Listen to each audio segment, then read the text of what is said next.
Baik, lanjutan dari video saya sebelumnya, yaitu kita akan masuk pada pembelajaran matematika mengenai matriks inverse, dimana sebelum kita masuk pada pembelajaran intinya, kita harus mengetahui kompetensi dasar serta tujuan pembelajaran kita. Apa yang akan kita bahas pada pembahasan kali ini? Yang pertama, kompetensi dasar kita yaitu memahami dan mendeskripsikan definisi matriks. Yang pertama, kemudian yang kedua, menganalisis dan menyelesaikan operasi pada matriks. Kemudian tujuan pembelajaran kita yaitu mampu mendeskripsikan pengertian matriks. Yang pertama, yang kedua, mampu membedakan macam-macam matriks berdasarkan jenisnya. Yang ketiga, mampu memahami determinan matriks. Dan yang keempat, mampu memahami sifat-sifat matriks. Mungkin untuk pertemuan kali ini kita akan membahas keempat tujuan pembelajaran ini, dan insya Allah semua kita diberikan waktu yang cukup untuk membahasnya. Baiklah, sebelum kita lanjut, saya akan memberikan satu pengertian matriks serta memberikan sedikit sejarah dari matriks, penemuan matriks ini. Baiklah, ada beberapa macam pengertian matriks yang saya ketahui itu ada 3. Yang pertama, matriks adalah himpunan skalar atau bilangan real dan bilangan kompleks yang disusun atau dijajarkan secara 4 persegi panjang menurut baris-baris dan kolom-kolom. Yang dimaksud dengan himpunan skalarnya itu yaitu bilangan real dan bilangan kompleks. Mungkin adik-adik sebagian sudah tahu macam-macam bilangan. Ada bilangan prima, bilangan bulat positif, bilangan bulat negatif. Mungkin adik-adik sudah pelajari di SMP, sekarang kan sudah SMA. Jadi saya mengingatkan saja sedikit tentang bilangan-bilangan. Contohnya bilangan prima. Bilangan prima itu 2, 3, 5, 7, 11 dan seterusnya. Kemudian bilangan bulat negatif. Bilangan bulat negatif itu mulai dari misalkan minus 4, minus 3, minus 2, minus 1. Kemudian bilangan bulat positif yaitu 1, 2, 3, 4, 5, 6 dan seterusnya. Mungkin adik-adik sudah mengetahui tentang itu. Ya. Kemudian pengertian yang kedua tentang matriks ialah matriks adalah jajaran elemen yang berbentuk persegi panjang.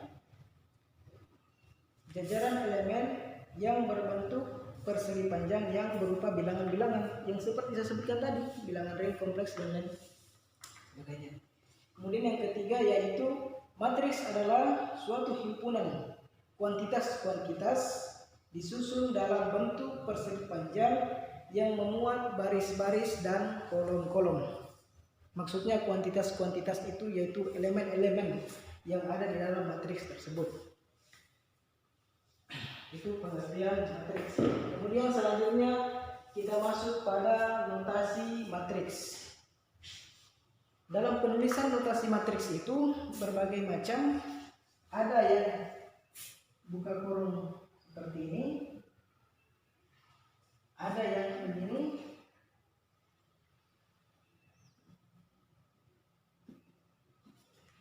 serta ada juga yang seperti ini.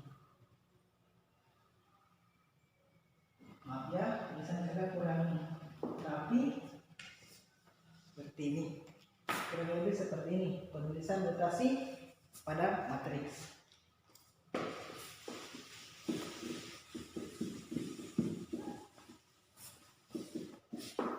Kemudian saya sedikit menceritakan mengenai pertama kalinya matriks ditemukan.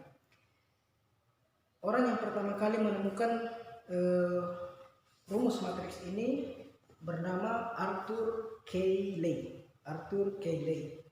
Beliau seorang ilmuwan matematika yang berasal dari London. Beliau lahir itu pada tanggal 16 Agustus 1821 hingga wafatnya 1892 bulan April 26 tanggal 26 bulan April 1892. Kemudian 30 tahun setelah beliau wafat, barulah matriks ini digunakan di dalam bidang-bidang lain, yaitu mengenai matematika kuantum. Karena sebelumnya matriks ini hanya dianggap sebagai permainan saja karena tidak bisa diaplikasikan dalam kehidupan sehari-hari. Maka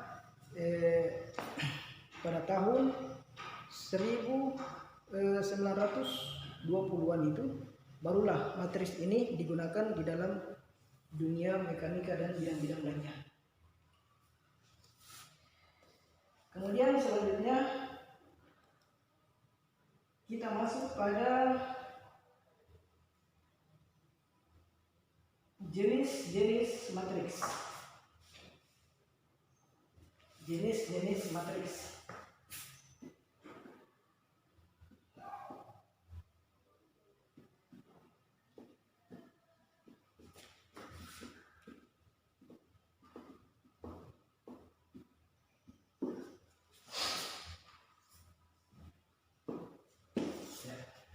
Kita masuk pada jenis-jenis matriks.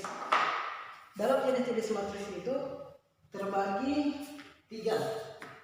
Yang pertama, matriks figur sangkar atau persegi, yaitu matriks yang berordo n kali n dan banyaknya baris sama dengan banyaknya kolom. Disebut juga matriks persegi berordo n. Saya berikan contohnya. Yang pertama yaitu matriks bujur sangkar.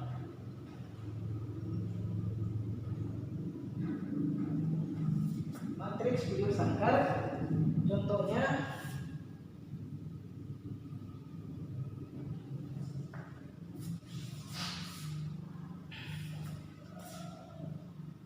D 2 kali 2. Matriksnya yaitu 1, 3, 6, 12. Ini D ya. Jadi penulisan matriks itu determinannya itu bisa A, B, C, D dan seterusnya. Bisa kita menggunakan.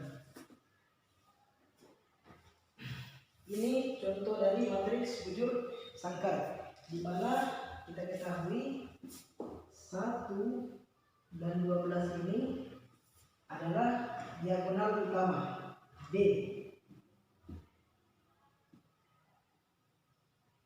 Diagonal utama D adalah 1 dan 12. Ini contoh untuk matriks bujur sangkar.